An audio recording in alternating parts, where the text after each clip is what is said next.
quelques instants, il y a également cette grève de train, gros mouvement de contrôleurs dès demain et cela tout le week-end. D'autres grèves sont prévues d'ici la fin de l'année avec en ligne de mire notamment les vacances de Noël. Écoutez le sentiment d'Alexis Corbière, le député de la France Insoumise. La grève, c'est toujours un constat d'échec. Maintenant, c'est la faute à qui? Est-ce que dans ce pays, on est uniquement là pour commenter les conséquences négatives de ce que fait le gouvernement, ou est-ce qu'on essaie d'en comprendre quelles en sont les racines? Moi, quand il y a des salariés qui disent, voilà, on est mal payé, on est en situation de sous-effectif, le service public est dégradé, qui sont méprisés par leur direction, qui disent au bout d'un moment, on est obligé d'arriver à la grève. Je suis pas l'imbécile qui regarde le doigt quand on monte la lune. J'essaie de comprendre. Et ce que je dis, c'est que je suis pour la défense du service public. Éric Nolot, concilier droit de grève et continuité dans les services publics, c'est mission impossible en France? Il y a un service public un service minimum public qui est prévu. Après, il faut s'entendre sur le niveau de ce service minimum. Voilà, c'est jamais assez pour les usagers, c'est toujours un peu trop pour les syndicats, d'après ce que j'ai compris. Mais puisque nous avons un syndicaliste sur le plateau, est-ce que il va ressembler à quoi ce service minimum? C'est pas moi qui ai fait la loi. L'obligation légale, c'est qu'aujourd'hui, vous avez des délais incompressibles pour poser des préavis de grève, voilà, qui étaient avant de 5 jours et qui sont maintenant passés à 15 jours. Et là, on a été cool parce qu'on a mis un délai de 1 mois, qui permettait bien au-delà des minimums légaux qui sont au moins de 15 jours. On a mis 1 mois pour être sûr de pouvoir discuter, négocier. Le problème, c'est ce qu'on a. Et c'est toujours la même chose avec la direction de la SNCF, c'est que la SNCF, elle voit un préavis. S'il y a des gens qui se déclarent en grève, ils commencent à nous appeler en disant « Ouh là là, qu'est-ce qui se passe ?» Ils sont pas contents. Mais s'ils voient qu'il n'y a pas beaucoup de gens qui sont en grève, il n'y a aucune négociation. Donc nous, on a mis pendant 1 mois, bien à l'avance, à partir du 2 novembre, la grève, elle commence le 2 décembre, en disant « Mais allô, il y a quelque chose qui se passe là. Il y a une colère, c'est pas les syndicats, ça vient pas des syndicats. Nous, on fait une grève, c'est le 7. C'est mercredi, voilà, sur les salaires. Donc nous, on était partis là-dessus. Oui, mais les Français, Fabien Villedieu, ils vont retenir que c'est la SNCF. Ils vont pas se dire c'est les contrôleurs. Ils vont mettre tout le monde dans le même sac, vous savez bien. Oui, évidemment, c'est la SNCF et tout le monde sera mis dans le même sac. Mais voilà, après, on a dans le privé, il n'y a pas besoin de préavis de grève. Voilà, vous pouvez arriver le matin. L'organisation syndicale signe les revendications et vous pouvez vous mettre en grève. Nous, il y a un certain nombre de contraintes fait qu'on n'est pas là-dessus. Oui, journaliste. J'entends ce que vous dites, mais on a quand même le sentiment, pardonnez-moi, que c'est tous les mois qu'il y a un préavis de grève. Tous les mois, vous avez un corporatif. J'exagère, mais à peine. Ça fait un mois et demi. C'était 18 octobre. Bon, oui, je n'étais pas très loin, un peu plus d'un mois. Et avant, c'était juillet. Mais ce que je veux dire, c'est qu'il y a des corporatismes, évidemment, à la SNCF. Il y a des métiers différents, il y a des revendications différentes. Mais au bout du bout, en fait, c'est peut-être une lapalissade, une banalité pour vous, mais au bout du bout, c'est le citoyen lambda qui va payer tout ça, en réalité.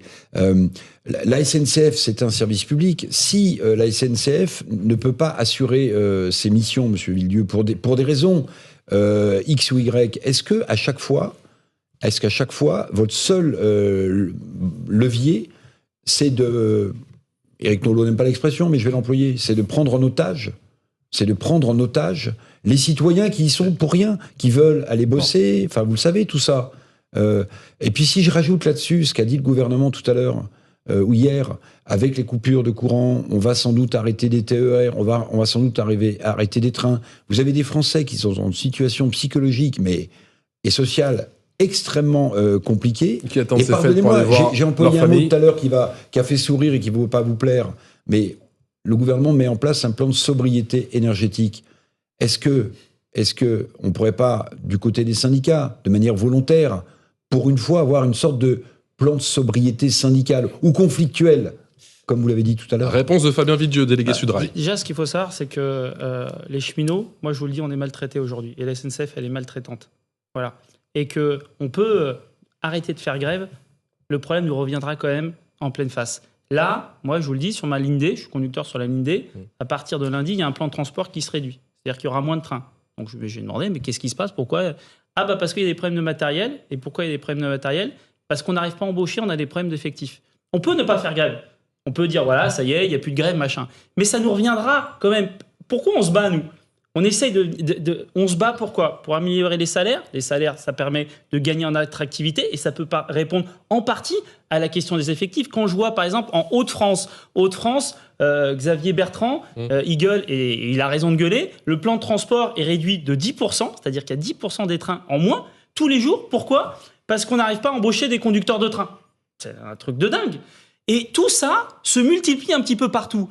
Donc, nous, on essaye juste d'alerter. Aujourd'hui, il y a un problème de maltraitance qu'on subit à la SNCF. Et si on arrête ça, on arrivera à avoir de l'attractivité, on arrivera à avoir des effectifs et on arrivera à avoir... Moi, je vous dis, je crois aux qualités de service et aujourd'hui, la qualité de service, Jean-Sébastien elle est pas au rendez-vous. Je veux dire, je suis d'accord avec une partie de votre argumentation sur la qualité du service public ou avec la question que posait Alexis Corbière. Parce que la France, finit par me faire penser à une jeune fille ou un jeune homme, peu importe, qui pense qu'il est top modèle.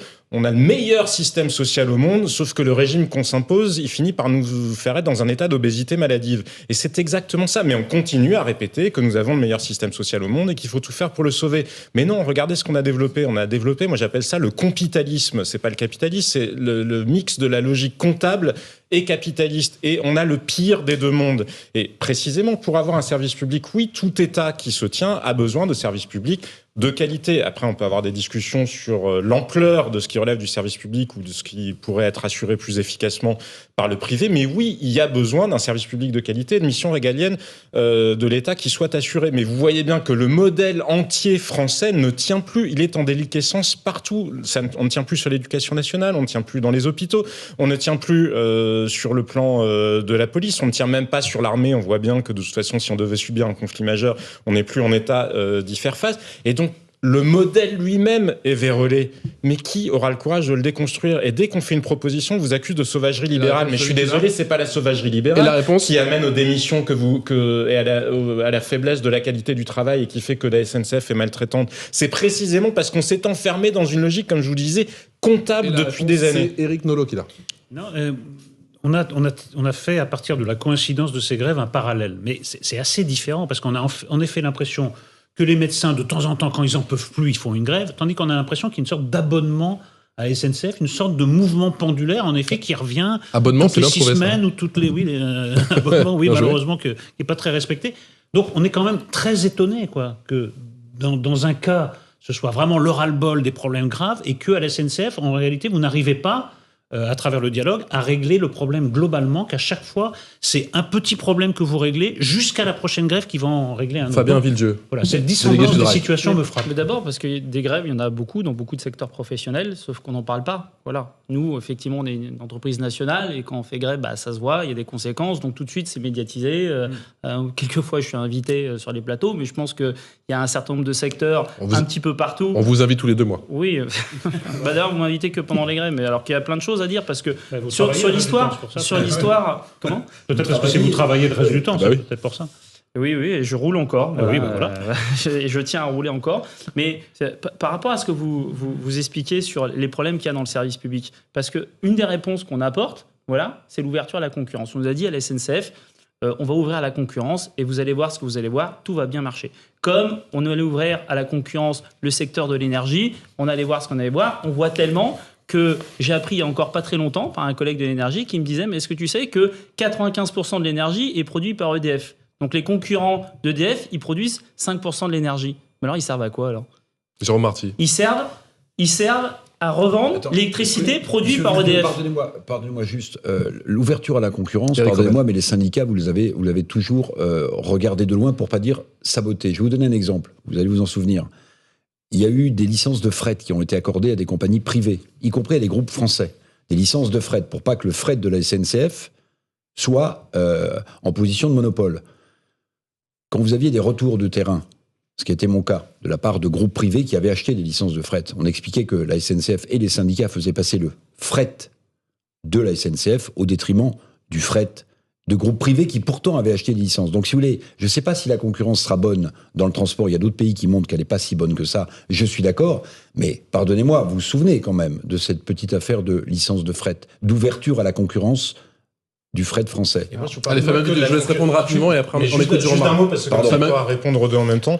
Moi, je vous parlais pas que de l'ouverture à la Jean-Sébastien concurrence, Chargeau. parce que sur les transports, on l'a vu effectivement, notamment au Royaume-Uni, la privatisation, ça n'a pas produit des effets flamboyants. En revanche, le fait que le siège de la SNCF soit surpeuplé de cadres supérieurs dont on se demande ce à quoi ils servent, c'est ça le sujet. Le problème du modèle français, c'est ça. C'est qu'il y a des gens qui sont à l'os, qui sont sur le front parce qu'ils sont profs, ils sont infirmières, ils sont enseignants, bref, ou policiers, et pendant ce temps-là, il y a derrière des gens qui sont effectivement, qui bénéficient d'un statut public et qui ne font rien ou pas grand-chose. Allez. Pas forcément parce qu'ils sont paresseux, parce que l'organisation les porte justement d'ailleurs à être eux aussi victimes de souffrance au travail, mais parce qu'on a beaucoup trop de Fabien fonctionnaires dans Villedieu, des on endroits laisse qui ne répondre. servent à rien et pas assez sur les endroits où ils servent à quelque chose. Fabien Villedieu.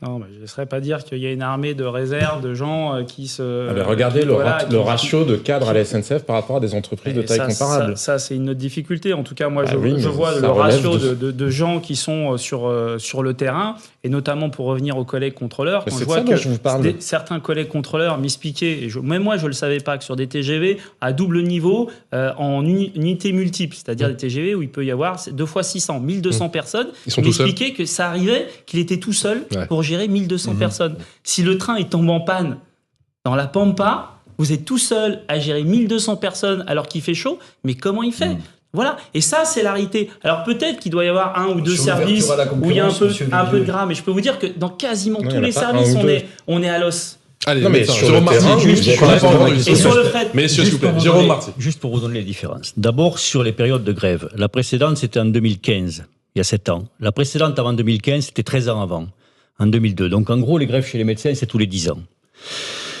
Pour nous, celle-là, c'est la dernière chance. C'est ce qu'il faut bien comprendre. Si on ne réussit pas ce mouvement, c'est la financiarisation qui prendra la main sur la médecine. C'est déjà en train de s'installer. Vous voyez des télécabines qui s'installent un peu partout, ce que j'appelle des cabines Afrique. Il y a eu encore un contrat qui s'est signé dans les Yvelines avec 36 cabines de téléconsultation qui se mettent en place. Vous avez des fonds de pension qui sont en train de mettre la main sur la médecine de ville, et donc des médecins qui deviendront des variables d'ajustement à des fonds de pension ou des grands groupes, etc. Et en face, vous aurez un NHS, comme en Angleterre, où il restera que les gros hôpitaux publics, les hôpitaux privés rachetant les hôpitaux périphériques. Voilà vers où on va. Donc nous, on veut l'empêcher en sauvant la médecine. Et nous, on n'a rien à vendre. Et la médecine d'excellence, elle est Mais passée où actuellement, elle n'existe pas, quoi. Nous, on n'a rien à vendre. On n'est pas des marchands. On est des médecins. Et tout ce qu'on veut défendre, c'est la qualité du soin. C'est ça aussi les différences qu'il faut bien comprendre. C'est que c'est vraiment le dernier moment. Là, on est à un tournant. Le système étant moribond, les marchands se mettent dessus. Et ça, c'est dangereux. Et c'est pour ça qu'on bouge, quoi. On a une conscience, quoi. On n'est pas. Et quand vous nous dites, oui, mais il y a la bronchiolite, il y a la grippe, bien sûr qu'elle y est. Mais le tournant, il est maintenant. Et c'est maintenant qu'il faut gagner. Avec Nolo. Oui, mais comment vous allez réussir à concilier les deux? C'est ça le Alors, problème. comment on concilie les deux? C'est que non, parce qu'on disait tout à l'heure, la SNCF, les cheminots ou les employés de la SNCF, ils ont un levier. Mais alors vous, c'est beaucoup plus compliqué. Parce que, oui, c'est très compliqué. Parce que là, la grève, si vraiment vous lâchez l'affaire, alors qu'il y a trois épidémies qui frappent, là, je peux vous dire que votre popularité, ça va pas être terrible. Mais, alors la popularité, il y a un ministre qui nous a dit, je crois que c'est Madame Firmin Lebaudot qui a dit, mais j'ai l'impression que les médecins sont de moins en moins populaires. Sans doute confondait-elle son activité actuelle avec celle des médecins. Nous, on n'a pas à chercher à être populaire. Hein. Non, mais par contre, c'est pas notre problème. Ce qui est vrai, c'est qu'il y a une agressivité croissante Oui, concernant mais les ça- médecins. oui. Et on mais en a parlé tout à l'heure pendant ça, c'est une l'émission. évidence. Mais nous, ce qu'on veut proposer, C'est la même ce qu'on chose pour veut les contrôleurs. protéger, c'est notre système solidaire. On a un système qui est le seul au monde, où on cotise selon ses moyens, on perçoit selon ses besoins. Si on ne réussit pas ce mouvement, tôt ou tard, on le perdra. Et le vrai danger, il est là. Alors vous allez me dire, mais comment on finance 50 €? Parce que c'est vrai, c'est le vrai problème. On dit un point sur l'horizon. Comment on va le financer? Je vous rappelle quand même qu'il y a des mutuelles et des assurances où quand vous cotisez 100 €, 55 reviennent aux soins et 45 s'en vont en frais de gestion, en opérations de communication, en régime prudentiel, etc. Il faut faire revenir cet argent. Je vous signale que ces mutuelles en question et ces assurances, pendant la Covid, n'ont pas sorti ça et ont augmenté leur cotisation de 6% à 8%. C'est ça aussi le vrai scandale. Quand vous avez 90 ans, j'en termine, parce que c'est important, Patrice. Quand vous avez 90 ans, que vous avez cotisé toute votre vie à une mutuelle, vous avez peut-être laissé 150 000 ou 200 000 € à la mutuelle. Au 20e jour, la mutuelle vous dit, monsieur, on ne peut plus prendre en charge votre chambre seule. Ça suffit, quoi. L'argent, il doit revenir aux soins. Fabien Villedieu, délégué Sud-Ouest. S'il y a un élément en commun qu'on doit avoir, c'est l'humain, en fait. Et moi, je sais que les collègues, ils nous disent, aujourd'hui, on ne peut plus faire d'humain.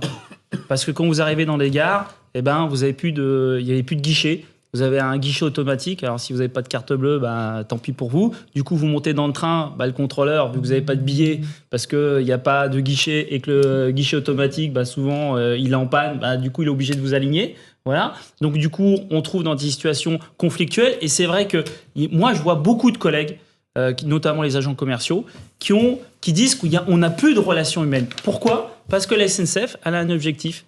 Tous les ans, moins 2000 cheminots. Tous les ans. Moins 2000 cheminots. Tous les ans, moins 2000 cheminots. Comment vous faites pour entretenir le rail, pour avoir suffisamment de personnes dans les trains, dans les gares, avoir de l'humain ? Alors, on nous dit, oui, mais il y a les smartphones. Il faut être moderne maintenant. Voilà. Tu veux ton billet ? Le smartphone. Des fois, tu es bien tout seul dans une gare de banlieue à 23h avec ton smartphone et tu as besoin de voir de l'humain. Les gens sont rassurés de voir des cheminots. Je vous parlais tout à l'heure, c'est la logique comptable qui se substitue à l'intelligence des situations. C'est-à-dire qu'il y a des gens dont l'activité est moins utile parce que le monde évolue et voilà. Sauf qu'on a tendance à préserver, à maintenir ces structures-là. C'est le cas à l'hôpital. Dans l'hôpital public, il y a des tas de métiers qui étaient utiles il y a 30 ans ou il y a 40 ans qui ne le sont plus aujourd'hui, notamment parce que de toute façon, on fait appel à des prestataires privés pour respecter les normes. Mais il y avait des électriciens dans les hôpitaux, il y avait des gens qui faisaient même des potagers. Ces gens-là, on les a gardés ou on en a conservé les postes parce que, comme par hasard, c'était aussi les branches de profession qui étaient les plus syndicalisées. Donc moi, ce que je vous dis, c'est que la rigidité d'une partie du syndicalisme français, avec en face l'esprit totalement technocratique et comptable de gens qui disent on s'en fiche parce qu'un agent égale un agent, et peu importe que ce soit un agent utile ou un agent qui est devenu inutile, c'est pas la personne qui est en cause, c'est la mission. On arrive à la situation dans laquelle on est. Notre meilleur social au monde, comme je vous le disais, c'est devenu le quasiment. Allez, vous restez avec nous, messieurs.